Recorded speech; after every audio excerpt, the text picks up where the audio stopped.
मुसलमान अल्ला नाही म्हणणारा माझ्याकडे आणा, मी कीर्तन करायचं बंद करेल. माझं चॅलेंज आहे तुम्हाला. एक मुसलमान अल्ला नाही म्हणणारा जगात भेटणार नाही, पण 50% हिंदू देव नाही म्हणणारे मी तुम्हाला दाखवून देईल. ही शोकांतिका आहे बरं का आज. ही शोकांतिका आहे.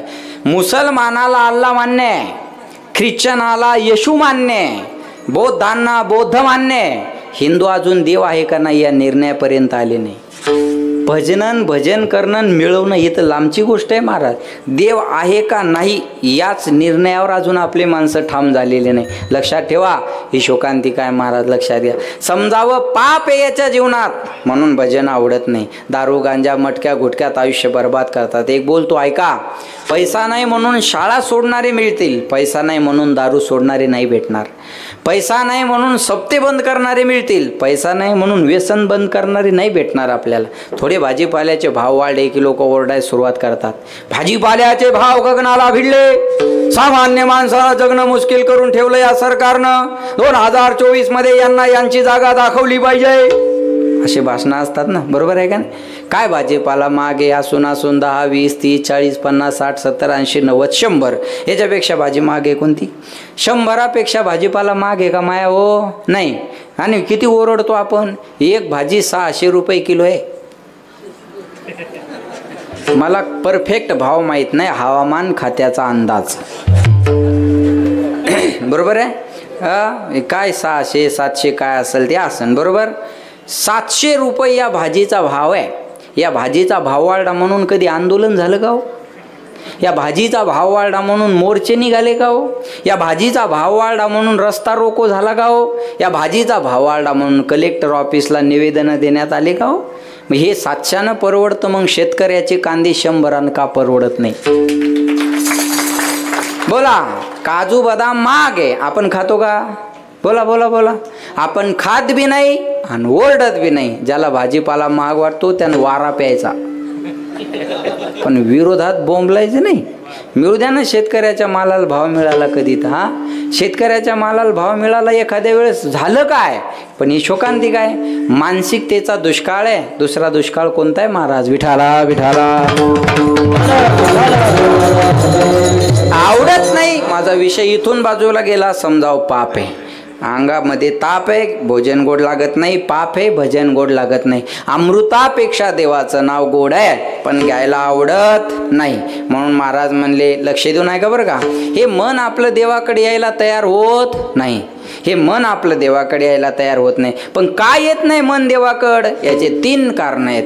अनादी कालापासून या मनावर विषयाचे संस्कार आहे म्हणून देवाकडे येत नाही, हे पहिलं कारण.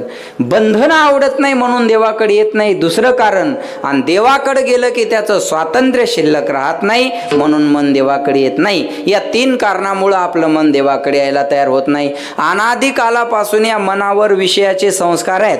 बोलत चला मायाओ. लहानपणापासून आपल्या घरात लेकरावर संस्कार परमार्थाचे आहेत का संसाराचे आहेत. बोला.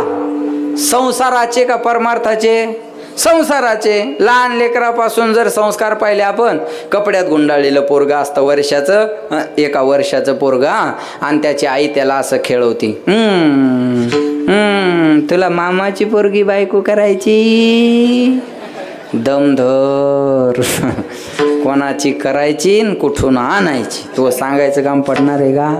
1 वर्षाच्या लेकराला बायको कळत असते का. बोला बोला बोला ना माय, कळत असते का. मग कोणी कळून दिली. मायनं. लहानपणापासून भावाची पोरगी आली का, ही तुझी बायको. शेजाऱ्याची पोरगी आली का, ही तुझी बायको. पाहुण्याची पोरगी आली का, ही तुझी बायको. लहानपणापासून त्याच्या डोक्यात तुम्ही बायको घातली. मग त्याला मोठं झाल्यावर बायको नाही आवडणार तर काय आवडणार. मग दोष तुमचा आहे का त्याचा आहे. बोला बोला बोला बोला. केलेल्या कर्माला काय घाबरायचंय. बोला. हां बरोबर आहे.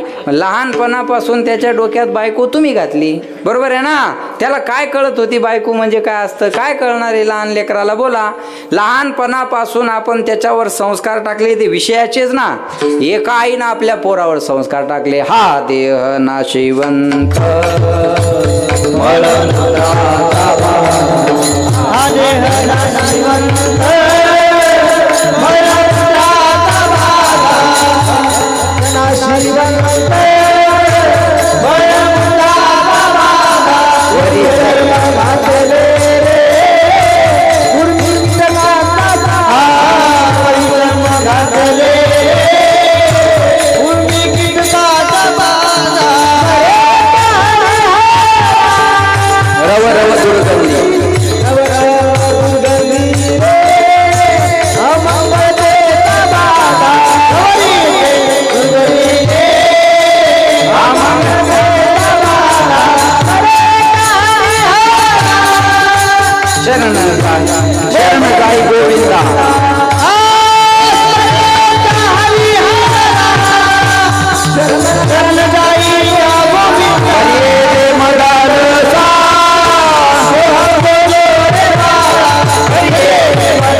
आईनं सांगितलं, बाळा हा नाशिवंत दे मळमूत्रानं बनलेला आहे, याच्यावर कातड आहे म्हणून माणसं माणसाजवळ बसलेले आहे. कातड नसतं तर कोणी कोणाजवळ बसलं सुद्धा नसतं बरं का. परिये दे मदाल सा सोम जो जो रे बाळा. एका आईनं आपल्या लेकरावर हे संस्कार टाकले, भगवंताचं भजन कर. पाळण्यात हे संस्कार आहे. आपल्या तर पाळण्याची दोरी ओढताना यू यू हाड हाड यू यू हाड हाड. जन्मल्यापासून जे बिचाऱ्याची हाड हाड सुरू होते तर मरेपर्यंत जात नाही. लहानपणी आई हाडाड करते, शाळेत गेल्यावर मास्तर हाडाड करतात, मित्रात गेल्यावर मित्र हाडाड करतात, लग्न झाल्यावर बायको हाडाड करते, पोरं झाल्यावर पोरं हाडाड करतात, नातू झाल्यावर नातू हाडाड करते आणि म्हातारपणी म्हातारी हाडहाड करते. बरोबर आहे. हाडहाडच आहे ना जीवनामध्ये आपल्या. बोला, लहानपणापासून आपल्यावर हे संस्कार आहे. एका आईनं संस्कार टाकले आपल्या पोरावर, हे हिंदवी स्वराज्य व्हावं ही बोला श्रींची इच्छा. श्रींची म्हणजे शिवाजी महाराजाची नाही, श्रींची म्हणजे माँसाहेब जिजाऊची इच्छा. शिवाजी महाराजाला काय माहीत होतं स्वराज्याची गरज आहे. सोपान महाराजाला नव्हतं माहीत कीर्तनकार व्हावं. बापानं ठरवलं होतं पोराला वारकरी करायचं. अवधेश महाराजाला नव्हतं माहीत पखवाद वाजवावा. तुकाराम महाराजाला नव्हतं माहीत गायन शिकावं. बापानं ठरवलं होतं पोराला मृदंगाचार्य करायचं. बापानं ठरवलं पोराला गायक करायचं, म्हणून बापानं आळंदीत आणून टाकलं.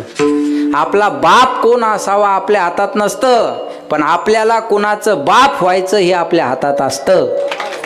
तुम्ही ठरवा तुम्हाला कोणाचं बाप व्हायचं. जिजाऊ आईसाहेबांना ठरवलं होतं मला हिंदवी स्वराज्य संस्थापक छत्रपतीची आई व्हायचं. मला आयऱ्या गैऱ्याची आई नाही व्हायचं, मला छत्रपतीची आई व्हायचं. म्हणून घडवलं. कुणाचा जन्म आम्हाला काय देऊन गेला सांगता येत नाही, पण छत्रपती शिवाजी महाराजाचा जन्म आम्हाला स्वराज्य देऊन गेला हे विसरता कामा नाही. टाळ्या वाजवायच्या तर जोरात वाजवा, नाही तर वाजूच नका. आता ते खर्चाचा विषय आहे ना, आणि अजून 2-3 दिवस सप्ताह करायचा आहे. मग एवढा खर्च आज झाल्या उद्या काय करावं, त्याच्यामुळे जपून ठेवा. विठाला विठाला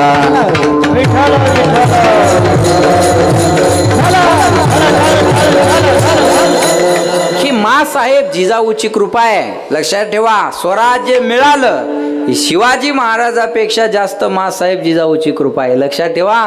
घडवलं लेकराला तसं, मग लहानपणापासून आपल्या लेकरावर आपण संस्कार दिले पाहिजे का नाही. एक बोलू, माणसाजवळ नुसती कार असून चालत नाही, संस्कार सुद्धा लागतात. संस्कार नसेल तर त्या कारीला सुद्धा शोभा नाही आहे. पैसा असेल तर विल बनतं आणि संस्कार असेल तर गुडविल बनतं. आज शिक्षेबरोबर दीक्षेची गरज आहे ना. नुसता शिकलेला माणूस जगाचं कल्याण नाही करू शकत, नुसता शिकलेला मोठा घोटाळा करू शकतो. गोरगरिबाकून मोठा घोटाळा होत नाही. शेतकरी माणसं मोठा घोटाळा करत नाहीत. शेतकऱ्याचा करून करून किती मोठा घोटाळा, कापसात पाणी टाकणे. बस ज्याचा आयुष्यातला सगळ्यात मोठा घोटाळा 2-3 हांड्याचा पाण्याचा बस. अहो हे लोक बँकाच्या बँका हॅक करतात, ही बुद्धिवान माणसाची लक्षणं आहेत. बँक हॅक करावी, आपल्या अकाउंटमध्ये पैसे उडवावे, हे गरिबाला कळतं, अनपडला कळतं नाही. हे बुद्धिवानाचं काम आहे. म्हणून नुसता शिकलेला या जगाचं कल्याण नाही करू शकत. शिक्षेबरोबर दीक्षेची ज्याला जोड आहे तो या जगाचं कल्याण करू शकतो. महाराज लक्षात ठेवा. मग गरज आहे आपल्या लेकरावर संस्काराची. मग आपण आपल्या लेकरांवर संस्कार टाकले पाहिजे ना. आणि संस्कार कोण्या मॉलमध्ये विकत मिळत नाही.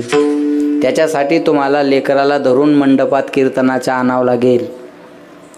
मुसलमानाचं 5 वर्षाचं पोरगं 5 वेळा नमाज पठण करायला जातं. त्याची माय त्याचा बाप त्याच्या डोक्यात गोल टोपी घालतो, हाताला धरून मस्जिदमध्ये